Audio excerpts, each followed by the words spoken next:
جنگلات لاخ اور ریشم سازی کی صنعت کا ذریعہ ہیں، نیز کھمبیاں، شہد اور گوند بھی مہیا کرتے ہیں۔ درخت کاغذ اور گتا سازی کے لیے بھی استعمال ہوتے ہیں۔ حکومت پاکستان نے جنگلات میں اضافے کے لیے بہت سے اقدامات کیے ہیں۔ شعبہ جنگلات اس سلسلے میں سرگرم عمل ہے۔ درخت لگانے کے لیے تمام بڑے بڑے شہروں میں نرسریاں قائم کی گئی ہیں جہاں مناسب قیمت پر پودے دستیاب ہوتے ہیں۔ اسٹوڈنٹس، یہاں تک آپ کی ڈے 9 کی ریڈنگ ہے۔ اب ہم اس سے ریلیونٹ کوسچن آنسرز کرتے ہیں۔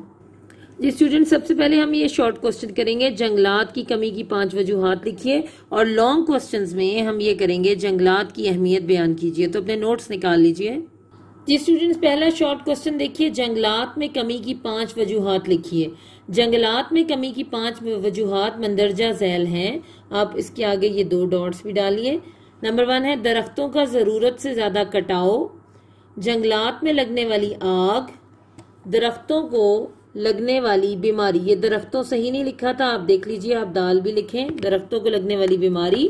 اگلا ہے بارش میں کمی، اور آخری پوائنٹ ہے ماحولیاتی آلودگی۔ تو آپ نے یہ کوسچن اپنی مطالعہ پاکستان کی نوٹ بکس پہ آج ڈے 9 پر لکھنا ہے اور اس کو یاد کرنا ہے۔ اب ہم لانگ کوسچن کرتے ہیں۔ جنگلات کی اہمیت بیان کیجیے، یہ لانگ کوسچن ہم کر رہے ہیں۔ شمالی پہاڑی علاقوں میں زیادہ بارشیں ہوتی ہیں جس سے پہاڑی ڈھلوانوں سے پانی بہتا ہوا دریاؤں میں گرتا ہے۔ جنگلات کا ڈھلوان پر ہونا پانی کے تیز بہاؤ میں آڑے آتا ہے، جس سے نہ صرف مٹی کا کٹاؤ رک جاتا ہے بلکہ پانی کی رفتار بھی کم ہو جاتی ہے۔ جنگلات سے حاصل کردہ لکڑی عمارات میں استعمال ہونے کے علاوہ فرنیچر اور دوسری اشیاء بنانے کے کام آتی ہے۔ جنگلات کی لکڑی سے کھیلوں کا سامان بنتا ہے جسے پاکستان برآمد کر کے زر مبادلہ کماتا ہے۔ جنگلات کسی بھی علاقے کی آب و ہوا کو خوشگوار بناتے ہیں اور درجہ حرارت کی شدت کو کم کرتے ہیں۔ جنگلات سے حاصل شدہ جڑی بوٹیاں ادویات میں استعمال ہوتی ہیں۔ جنگلات جنگلی حیات پرند اور چرند کے لیے بہت ضروری ہیں۔ جنگلات ہمیں مختلف اقسام کے پھل، بیج اور جانوروں کو چارہ مہیا کرتے ہیں۔ جنگلات پاکستان کی معیشت میں اہم کردار ادا کرتے ہیں۔ جنگلات لاخ اور ریشم سازی کی صنعت کا ذریعہ ہیں، نیز کھمبیاں، شہد اور گوند بھی مہیا کرتے ہیں۔ درخت کاغذ اور گتا سازی کے لیے بھی استعمال ہوتے ہیں۔ تو اسٹوڈنٹس، آپ دیکھ رہے ہیں کہ یہ وہی ٹاپک ہے جو ابھی ہم نے پڑھا ہے، اسی سے ریلیونٹ آپ کو 2 کوسچنز آج کروائے گئے ہیں۔ تو آپ ان کو آج کے دن میں ڈے 9 پر اپنی مطالعہ پاکستان کی نوٹ بکس پر نوٹ کریں اور ان کو زبانی یاد کریں۔ جی، یہ ڈے 9 میں ہم آپ کو قرآن کریم کی جو آداب ہیں اس کے مزید 3 پوائنٹ اور آپ کو ابھی پڑھاتے ہیں۔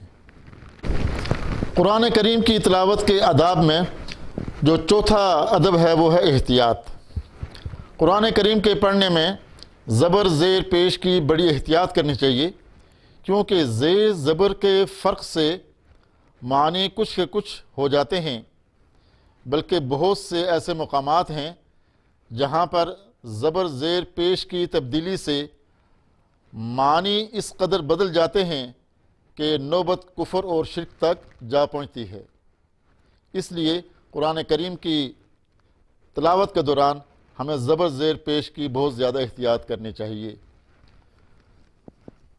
5واں پوائنٹ ہے رموز اوقاف۔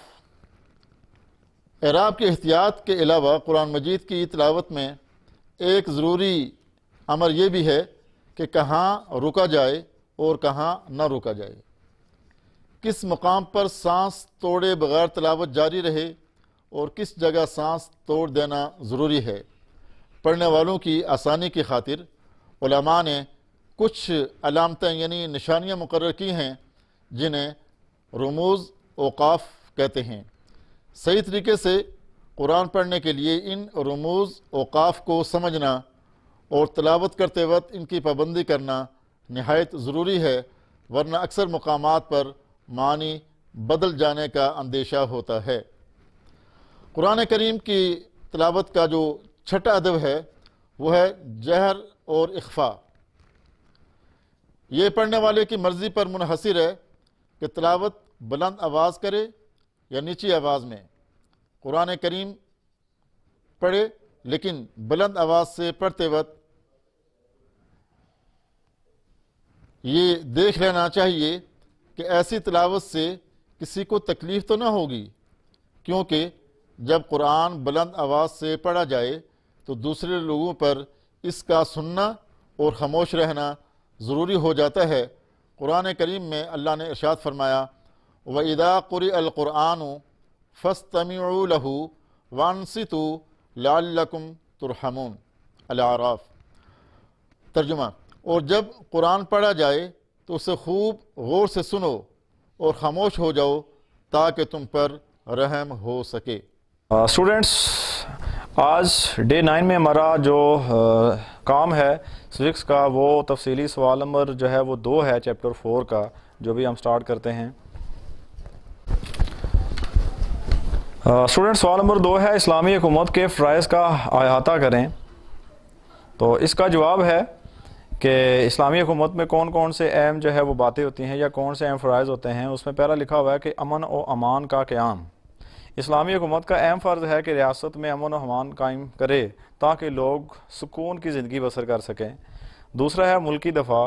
اسلامی حکومت ملکی دفاع پر خاص توجہ دیتی ہے تاکہ بیرونی خطرات سے تحفظ حاصل ہو سکے، یعنی ملکی دفاع جو ہوتا ہے وہ بھی اسلامی حکومت کا فرض ہوتا ہے کہ ملک کی سلامتی کے لیے اس کا مقابلہ کیا جائے۔ اگر کوئی دوسرا ملک یا دوسری جو طاقت ہے ہمارے ملک پر جب قبضہ کرنے کی کوشش کرے تو ہم اس کا دفاع کر سکیں۔ انصاف کا قیام۔ فوری اور سستا انصاف فراہم کرنا اسلامی حکومت کی ذمہ داری ہوتی ہے تاکہ لوگوں میں احساس محرومی پیدا نہ ہو۔ بیرونی ممالک سے تعلقات۔ اسلامی حکومت ہمیشہ بیرونی ممالک سے بہتر تعلقات رکھنے کی حامی ہوتی ہے۔ صحت اور تعلیم کی فراہمی۔ اسلامی حکومت کا فرض ہے کہ ریاست میں بسنے والے تمام لوگوں کو صحت اور تعلیم کی بنیادی ضروریات کو پورا کرنے کے لیے مناسب اقدام کرے۔ روزگار کی فراہمی۔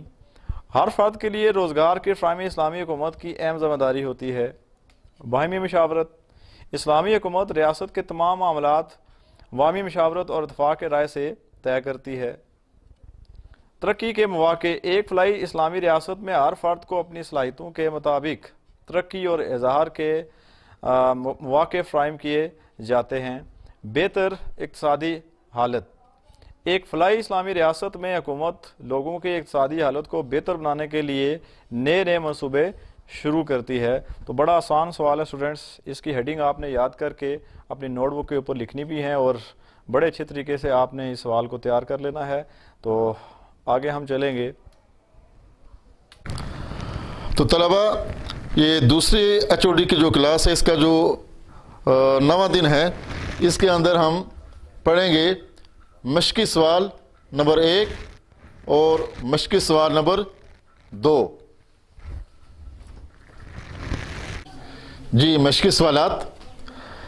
سوال نمبر 1، اللہ تعالیٰ نے مسلمانوں کو جہاد پر ابھارنے کے لیے کیا ترغیب دی؟ جواب، سورۃ الانفال میں اللہ کے نبی صلی اللہ علیہ وسلم کو اللہ تعالیٰ کا حکم ارشاد فرماتے ہیں یا ایھا النبی حرض المؤمنین علی القتال، اے نبی مومنوں کو جہاد کے لیے ابھاریں، یعنی مسلمانوں کے اندر جہاد کرنے کا شوق پیدا کریں، ان کو یہ ترغیب دیں کہ جہاد ہی کے اندر تمہاری کامیابی ہے اور اسی کے اندر تمہاری عزت ہے، جہاد ہی سے اسلام کی پہچان قائم رہ سکتی ہے، اور اگر تم لوگوں نے جہاد چھوڑ دیا تو تمہارا نام و نشان مٹ جائے گا۔ فرمایا تم میں سے اللہ پر بھروسہ کر کے صبر کے ساتھ لڑنے والے 20 آدمی 200 کافروں کو شکست دے دیں گے، یعنی ایک بمقابلہ 10، اور 101,000 کافروں کو ختم کر دیں گے، یعنی 1000 بمقابلہ 2۔ تو ضرورت کس بات کی ہے کہ مجاہدین جو مسلمان ہیں وہ ثابت قدمی اور صبر کے ساتھ میدان جنگ میں لڑیں، تو یقیناً فتح اور کامرانی جو ہے وہ صرف اور صرف مسلمانوں ہی کو حاصل ہو سکتی ہے۔ سورہ انفال میں پہلے حکم تھا کہ 20 مسلمان 200 کافروں کا مقابلہ کریں، بعد میں اللہ تعالیٰ نے تعداد کم کر کے فرمایا 100 مسلمان 200 کافروں کا مقابلہ کریں گے. یعنی پہلے تھا 1 بمقابلہ 10 اور یہاں پر بتا رہے ہیں 1 بمقابلہ 2، اور 1000 مسلمان 2000 کا مقابلہ کریں گے. اللہ کی مدد سے اور صبر کرنے سے مسلمان کامیاب ہوں گے. سوال نمبر 2، مندرجہ ذیل عبارت کا مفہوم بیان کیجئے. مفہوم کا جو سلسلہ ہے وہ تو بورڈ نے ختم کر دیا ہے، لیکن ہم یہاں پر صرف ترجمہ دیکھیں گے. یہ مفہوم آپ کو سمجھنے کے لیے میں بتا دیتا ہوں، اس سے پہلے ہم ترجمہ کرتے ہیں. ما کان لنبی ان یکون لہ اسرا، نبی کے لیے مناسب نہیں ہے کہ اس کے پاس جنگی قیدی ہوں. حتی یثخن فی الارض، یہاں تک کہ وہ زمین میں خون ریزی کر لے. تريدون عرض الدنیا، تم دنیا کا فائدہ چاہتے ہو. واللہ یرید الآخرہ، اور اللہ آخرت کا فائدہ چاہتا ہے. اب اس آیت کو سمجھنے کے لیے، اس کے پس منظر کو سمجھنے کے لیے اور ترجمہ ذہن نشین کرنے کے لیے ذرا اس کے مفہوم کو دیکھ لیں.